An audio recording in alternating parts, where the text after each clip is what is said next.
ಬಾಗಲಕೋಟೆ ನಗರದ ರೈಲ್ವೆ ನಿಲ್ದಾಣದ ಮುಂದೆ ಶುಕ್ರವಾರ ರಾಜ್ಯ ರೈಲ್ವೆ ಅಭಿವೃದ್ಧಿ ಹೋರಾಟ ಸಮಿತಿ ರಾಜ್ಯಾಧ್ಯಕ್ಷ ಕುತ್ಬುದ್ದೀನ್ ಖಾಜಿ ನೇತೃತ್ವದಲ್ಲಿ ನಡೆದ ಪ್ರತಿಭಟನೆಯಲ್ಲಿ ಬಾಗಲಕೋಟೆ ರೈಲ್ವೆ ನಿಲ್ದಾಣದ ಅಧಿಕಾರಿಗಳ ವರ್ತನೆಗೆ ಸಂಸದ ಪಿಸಿ ಗದ್ದಿಗೌಡರ್ ಮತ್ತು ರಾಜ್ಯಸಭಾ ಸದಸ್ಯ ನಾರಾಯಣ್ ಸಾಬಾಂಡ್ಗೆ ಅವರು ಗರಂ ಆಗಿದ್ದಾರೆ. ಶನಿವಾರ ರಾಜ್ಯ ರೈಲ್ವೆ ಅಭಿವೃದ್ಧಿ ಹೋರಾಟ ಸಮಿತಿ ರಾಜ್ಯಾಧ್ಯಕ್ಷ ಕುತ್ಬುದ್ದೀನ್ ಖಾಜಿ ಮತ್ತು ಉಪಾಧ್ಯಕ್ಷ ಶ್ರೀನಿವಾಸ್ ಬಳ್ಳಾರಿ ಅವರು ತಮ್ಮ ಕಚೇರಿಗಳಿಗೆ ಆಹ್ವಾನಿಸಿದ ಬಾಗಲಕೋಟೆ ಸಂಸದ ಪಿಸಿ ಗದ್ದಿಗೌಡರ್ ಮತ್ತು ರಾಜ್ಯಸಭಾ ಸದಸ್ಯ ನಾರಾಯಣ್ ಸಾಬಾಂಡ್ಗೆ ಅವರು ಮಾತನಾಡಿ, ಯಾವುದೇ ಹೋರಾಟಗಾರರಾಗಲಿ ಸಾರ್ವಜನಿಕರಾಗಲಿ ಮನವಿ ಸಲ್ಲಿಸಲು ಬಂದರೆ ಅವರ ಜೊತೆ ವಿನಮ್ರವಾಗಿ ವರ್ತಿಸಿ ಮನವಿ ಸ್ವೀಕರಿಸುವುದು ಅಧಿಕಾರಿಗಳ ಕರ್ತವ್ಯ. ಆದರೆ ನಿನ್ನೆ ರೈಲ್ವೆ ಅಧಿಕಾರಿಗಳು ಹೋರಾಟಗಾರರ ಜೊತೆ ವರ್ತಿಸಿದ್ದು ನಾಚಿಕೆಗೇಡಿನ ಸಂಗತಿ ಎಂದು ವಿಷಾದ ವ್ಯಕ್ತಪಡಿಸಿದರು. ನಂತರ ಖಾಜಿ ಅವರು ಸಲ್ಲಿಸಿದ ಲೋಕಾಪುರದಿಂದ ಧಾರವಾಡ ನೂತನ ರೈಲು ಮಾರ್ಗ ನಿರ್ಮಾಣ ಸೇರಿದಂತೆ ವಿವಿಧ ರೈಲ್ವೆ ಬೇಡಿಕೆಗಳ ಮನವಿಗೆ ಸಕಾರಾತ್ಮಕವಾಗಿ ಸ್ಪಂದಿಸಿ, ಈ ಕುರಿತು ನಾವು ಸ್ವತಃ ಕೇಂದ್ರ ರೈಲ್ವೆ ಸಚಿವ ಅಶ್ವಿನ್ ವೈಷ್ಣವ್ ಅವರಿಗೆ ಭೇಟಿಯಾಗಿ ತಮ್ಮ ಮನವಿಯನ್ನು ನೀಡಿ ಆದಷ್ಟು ಬೇಗ ಈ ಎಲ್ಲ ಬೇಡಿಕೆಗಳು ಈಡೇರಿಸಲು ಪ್ರಾಮಾಣಿಕ ಪ್ರಯತ್ನ ಮಾಡುತ್ತೇವೆ ಎಂದು ಭರವಸೆ ನೀಡಿದರು. ನಮಸ್ಕಾರ. ನಿನ್ನೆ ಬಾಗಲಕೋಟೆ ರೈಲು ನಿಲ್ದಾಣದಲ್ಲಿ ಕುರ್ಚಿ ಬಾಗಲಕೋಟೆ ರೈಲ್ವೆ ಮಾರ್ಗ ಪೂರ್ಣಗೊಳಿಸಬೇಕು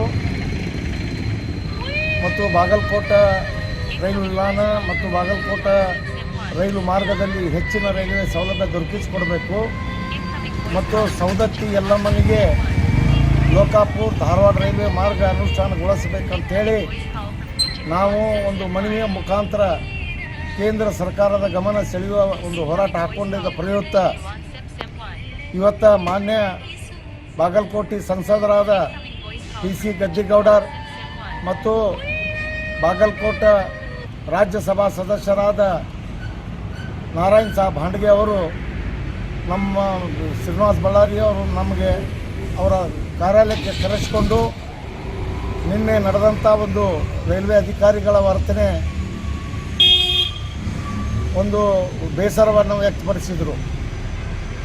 ಅಧಿಕಾರಿಗಳು ಒಂದು ಹೋರಾಟಗಾರರಿರಲಿ ಒಂದು ಸಾರ್ವಜನಿಕರು ಒಂದು ಮನವಿ ತಂದಾಗ ಆ ಮನವಿಯನ್ನು ಪರಿಶೀಲಿಸಿ ಮನವಿ ಕೊಡೋಕ್ಕೆ ಬಂದವ್ರಿಗೆ ಒಂದು ಒಳ್ಳೆಯ ರೀತಿಯಿಂದ ವರ್ತನೆ ಮಾಡಿ ಆ ಮನವಿಯಲ್ಲಿ ಇದ್ದಂಥ ವಿಷಯಗಳನ್ನು ಪ್ರಸ್ತಾಪಿಸಿ ಸರ್ಕಾರಕ್ಕೆ ಕಳಿಸುವ ಕರ್ತವ್ಯ ಜವಾಬ್ದಾರಿ ಅಧಿಕಾರಿಗಳದ ಇರ್ತೈತಿ.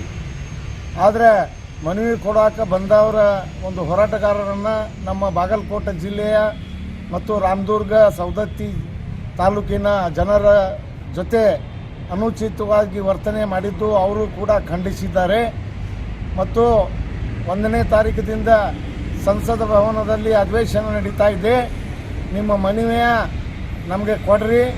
ಆ ಮನವಿಯಲ್ಲಿ ಇದ್ದಂಥ ವಿಷಯಗಳನ್ನು ಇವತ್ತು ಲೋಕಾಪುರ ಧಾರವಾಡ ರೈಲ್ವೆ ಮಾರ್ಗ ಇರ್ಬೋದು, ಇವತ್ತು ಕುರ್ಚಿ ಬಾಗಲಕೋಟೆ ರೈಲ್ವೆದ ಕಾಮಗಾರಿ ಇರ್ಬೋದು, ಅಥವಾ ಬಾಗಲಕೋಟೆ ಬಿಜಾಪುರ ಮಾರ್ಗದಲ್ಲಿ ಹೆಚ್ಚಿನ ರೈಲ್ವೆ ಸೌಲಭ್ಯ ದೊರಕಿಸಿಕೊಡುವ ನಿಟ್ಟಿನೊಳಗಿರ್ಬೋದು, ಮಾನ್ಯ ರೈಲ್ವೆ ಸಚಿವರಾದ ಅಶ್ವಿನಿ ವೈಷ್ಣವ್ ಅವರ ಕಾರ್ಯಾಲಯಕ್ಕೆ ಹೋಗಿ ನಾವೇ ಸ್ವತಃ ಈ ಮನವಿಯನ್ನು ಅರ್ಪಿಸಿ ಆದಷ್ಟು ಹೆಚ್ಚಿನ ಸೌಲಭ್ಯ ದೊರಕಿಸಿಕೊಡುವಲ್ಲಿ ಪ್ರಾಮಾಣಿಕ ಪ್ರಯತ್ನ ಮಾಡ್ತೀವಿ ಅಂತೇಳಿ ಇವತ್ತು ನಮಗೆ ಭೇಟಿಯಾಗಿ ನಮ್ಮ ಮನವಿಯನ್ನು ಸ್ವೀಕಾರ ಮಾಡಿದ್ದಾರೆ. ಈ ಸಂದರ್ಭದಲ್ಲಿ ಶ್ರೀನಿವಾಸ್ ಬಳ್ಳಾರಿ, ಮೈನುದ್ದೀನ್ ಖಾಜಿ ಉಪಸ್ಥಿತರಿದ್ದರು. Kaleem Brown, Bhimvad news, Bagalkot.